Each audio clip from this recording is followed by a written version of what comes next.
Learning objectives. On completion of this unit, you will be able to understand the concept breakdown mechanism in semiconductors, explain working of Zener diode, understand the concept of avalanche breakdown, describe various applications of Zener diode, understand the energy band diagrams for Zener diode, and solve Zener problems.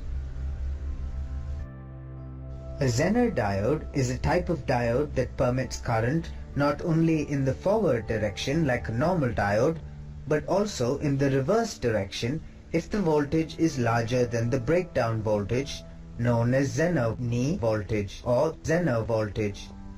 The device was named after Clarence Zener, who discovered this electrical property.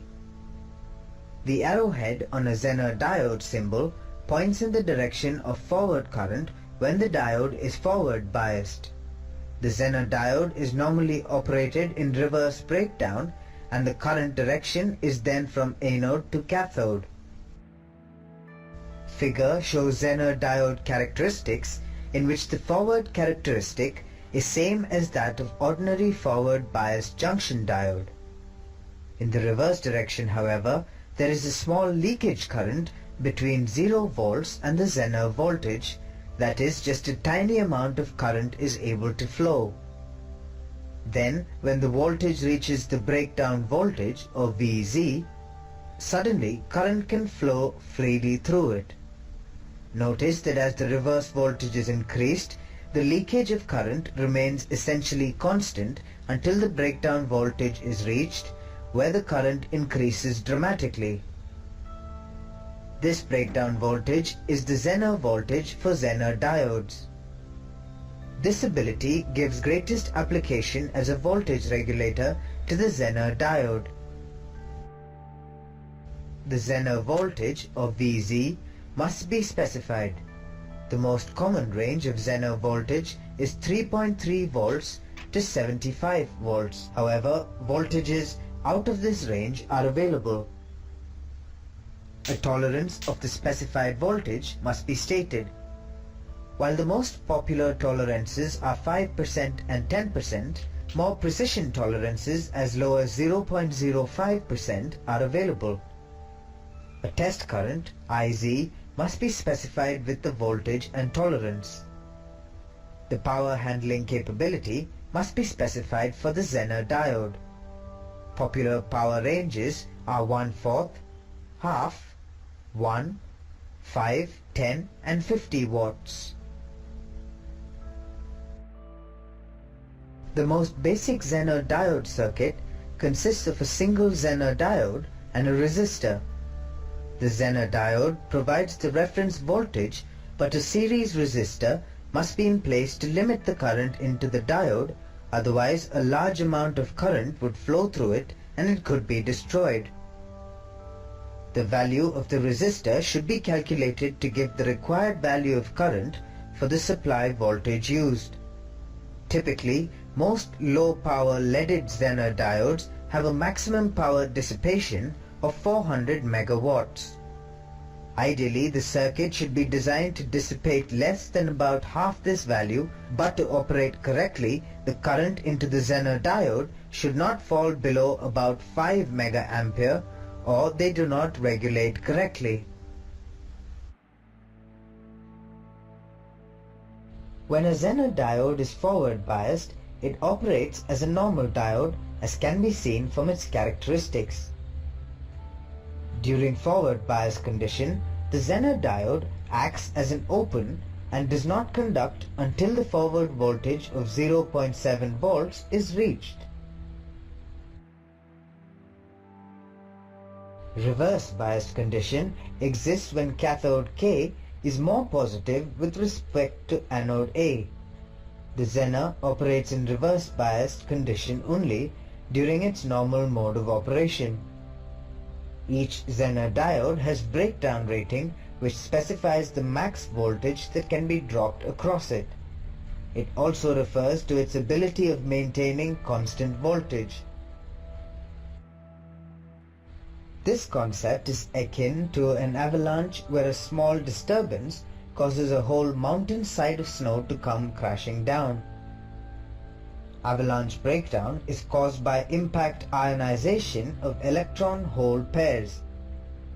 While very little current flows under reverse bias conditions, some current does flow. The electric field in the depletion region of a diode can be very high. Electrons or holes that enter the depletion region undergo a tremendous acceleration. As these accelerated carriers collide with the atoms, they can knock electrons from their bonds, creating additional electron-hole pairs and thus additional current. As these secondary carriers are swept into the depletion region, they too are accelerated and the process repeats itself. Avalanche breakdown occurs in lightly doped p-n junctions where the depletion regions is comparatively long. The doping density controls the breakdown voltage. The temperature coefficient of the avalanche mechanism is positive. As the temperature increases, the reverse breakdown voltage also goes up. The magnitude of the temperature's coefficient also increases with increasing breakdown voltage. Typical avalanche diodes look like this.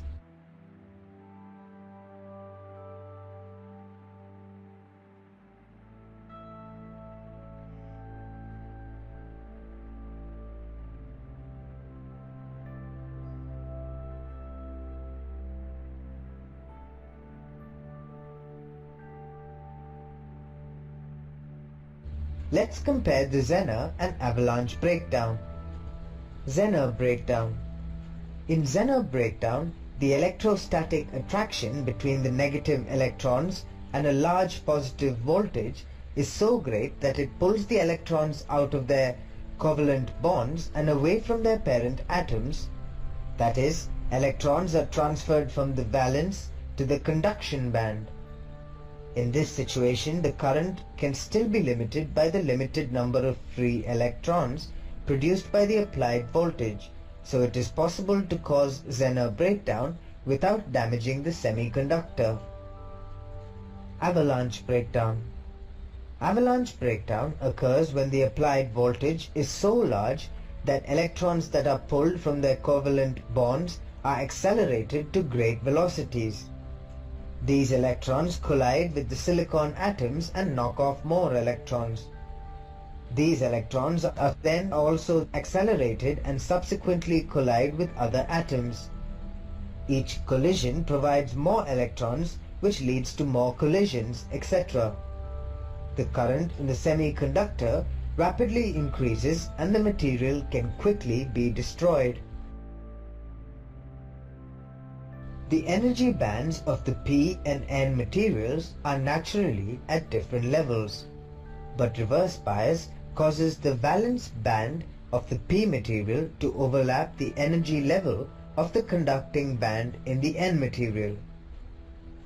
The valence band is a band in which the energy level is the same as the valence electrons of the atoms. Since the electrons in these levels are attached to the atoms, the electrons are not free to move around as are in the conduction band electrons. With the proper amount of energy added, however, the electrons in the valence band may be elevated to the conduction band energy level. To do this, the electrons must cross a gap that exists between the valence band energy level and the conduction band energy level. This gap is known as the forbidden energy band or forbidden gap. The energy difference across this gap determines whether a solid material will act as a conductor, a semiconductor, or an insulator. A conductor is a material in which the forbidden gap is so narrow that it can be considered non-existent. A Zener diode is a type of diode that permits current not only in the forward direction like a normal diode, but also in the reverse direction if the voltage is larger than the breakdown voltage. The forward characteristics is the same as that of an ordinary forward biased junction diode. Reverse voltage is increased, the leakage current remains essentially constant until breakdown voltage is reached, where the current increases dramatically. This breakdown voltage is the Zener voltage for Zener diodes. The most basic Zener diode circuit consists of a single Zener diode and a resistor. The Zener diode provides the reference voltage, but a series resistor must be in place to limit the current into the diode, otherwise a large amount of current would flow through it and it could be destroyed. Avalanche breakdown occurs in lightly doped p-n junctions where the depletion region is comparatively long. The doping density controls the breakdown voltage. The energy bands of the p and n materials are naturally at different levels, but reverse bias causes the valence band of the p material to overlap the energy level of the conduction band in the n material.